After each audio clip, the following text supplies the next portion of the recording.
With conditional probability, the idea is that some condition is given to us. So let's look at an example where this is going to be used. So we have this class of 24 students, 82% like chocolate, 59% like espresso, and 53% like both. So what we could do is actually make a quick little Venn diagram here. And in our Venn diagram, we'll have these two circles that overlap. One circle's for chocolate, one's for espresso. And we know that where they overlap is where they like chocolate and espresso. So there would be this 53%, so that 0.53 in the middle there. And then for those that like espresso, the total circle is 0.59, but we need to take out that 0.53, so that would leave us with the 0.06. And then same idea with chocolate, where the total circle is 82%. We just need to take out that 53%, which would leave us with 0.29. And then we have these leftovers of those that don't like chocolate or espresso. What we want to do is find this probability of randomly choosing a student that likes chocolate, given that we know that they like espresso already. So this word given is setting a condition. The idea is they're telling us that we know that they like espresso already, which means that we know they're in this circle where we have this 59%. And we want to exclude everyone that's outside of the circle. So we know they like espresso already, and we want to find the probability that they also like chocolate. So what ends up happening for this probability is our sample size changes. Instead of out of everyone in the group, we only want to look out of this 59% of the class. So given that they like espresso already, so we want to look at out of 59% of the class, and then what percentage of them also like chocolate? Well, 53% likes both chocolate and espresso. So you end up with this calculation of 0.53 divided by 0.59, which is a 0.8983. So with this given condition, it changes the sample size that we're looking at, so it changes our denominator. And in this, we are using this conditional probability formula. It's that if we have this P of, so probability of A, and then this line is representing the word given, B. So this is looking at the probability of event A given event B. So probability of event A, so we're looking for this probability given that something has already occurred or something's already true, and B is that given event that we know is happening. So in terms of notation, if we use C for chocolate and E for espresso, our notation here for this first example would be P of, so probability of, and we're looking for this probability a student likes chocolate given they like espresso. And often you'll see that word given come up in wording for conditional probabilities, and so whatever is given goes on the right-hand side of that line. And how the calculation goes is in the numerator, we have this probability of A and B. So you want the intersection of the two events. So for our first example in our numerator, we're looking at this probability of liking chocolate and espresso. And that's why our numerator was that 0.53. 53% of the class likes both chocolate and espresso.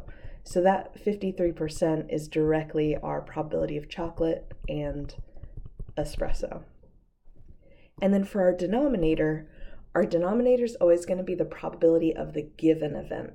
And this is really important. The order matters with our conditional probability and how we set it up. So with that, always make sure it's this given event that goes in the denominator. So for our example, the given event was liking espresso. So in the denominator, we want this probability of liking espresso. And that was given to us as that 59% in the original wording of the problem. So that's how we got our fraction of that 0.53 divided by 0.59. It's using this conditional probability. So with that, let's go on to our next example. So with this data, we have information about 72 chronic users of cocaine, and they were separated into three treatment groups, and they followed those three treatments and noticed whether or not they relapsed. So with this data, if a person took desipramine, what's the probability that they had a relapse? So this word if is also bringing through a condition. They're saying if we already know they are taking desipramine. So this desipramine, that's our given event that we have here. And then given that they're taking desipramine, what is the probability that they had a relapse? So that sets up this notation of probability of relapse, and then that line for given that they're taking desipramine. What this does is, for our table here, it makes it so that we're restricted to just looking at part of the table. So we know they're taking desipramine, which means we only want to look at this group of 24 people that are in the desipramine group. We can essentially ignore the rest of the table. So using our conditional probability, for our numerator, we'll have probability that they relapsed and are taking desipramine, and then divide by the probability of the fact that they're taking desipramine. So with a table like this, while we are looking at probabilities, the denominators will actually be the same for each of these. So you can just grab the actual counts instead of calculating the probability. I'll show you what that means in a second. But probability of relapsing and desipramine, that's the intersection of the two groups. So the fact that they're taking desipramine and they relapse, that's those 10 people there. So you have this 10, and then and then we want the probability that they're taking desipramine, and that's just the total for the group.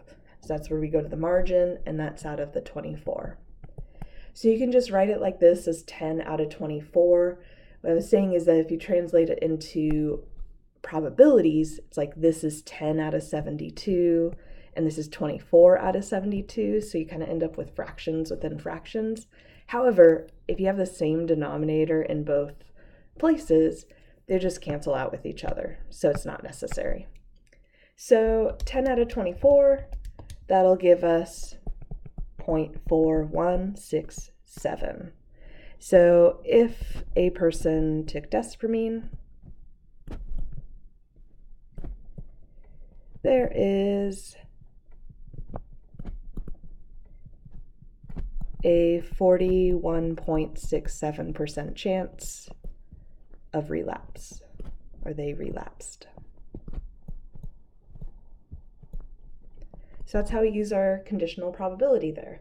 What's key is taking time to interpret from the wording of the question, what's your given event, and what's the probability that you're looking for. So at this next example, given that a person had a lithium, what's the probability they had a relapse? Again, it's this word given, that's telling you what should be going on the right-hand side of the line. So for this case, we're looking for the probability of relapse given that they're taking lithium. So in the numerator, we want this probability of relapse and lithium out of this probability of taking lithium. And so now with our table, where we have all of this data, if we know that they're already taking lithium, we only want to focus on the lithium group. We can ignore desipramine, ignore the placebo group. So for our numerator, finding the intersection of the two, so relapse and lithium, so the 18 people out of the number of people in the lithium group, which is 24. So 18 out of 24 will give us a 0.75. So given that a person had lithium,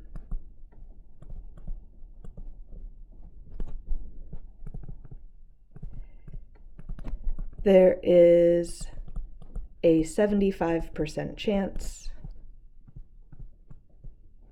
they relapsed. So with the tables, we can just look for the intersection of the events for the numerator and then take the given group for the denominator. Something that happens here is testing for independence. With these conditional probabilities, we can use the condition to check whether or not two events are independent. If we have that the probability of the conditional is just equal to the probability of that event that we're looking for, then they're independent, meaning the condition didn't have any effect on the probability. So for example, if we wanted to see if taking desipramine is independent of relapsing, what we found up here was this probability of relapsing given that they're taking desipramine, and we found that to be a 0.4167.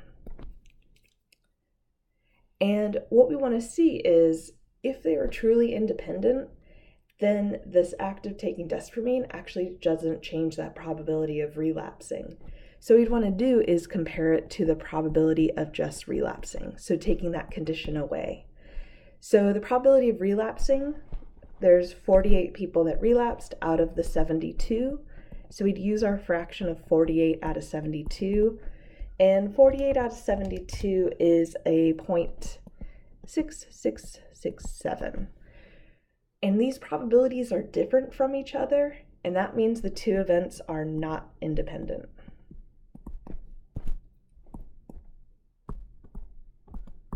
And my pen stopped writing, but we're at the end of the video. But the idea is these events have to be exactly equal to each other in order to show independence, and I mean exactly equal, because they should essentially be making the same fraction. When they're not independent, you're going to get out different values, and that's just confirming that the condition had an effect. Essentially what we can see here is that the act of taking desipramine actually reduced their chance of relapsing if we expect a 66.67% chance of relapse.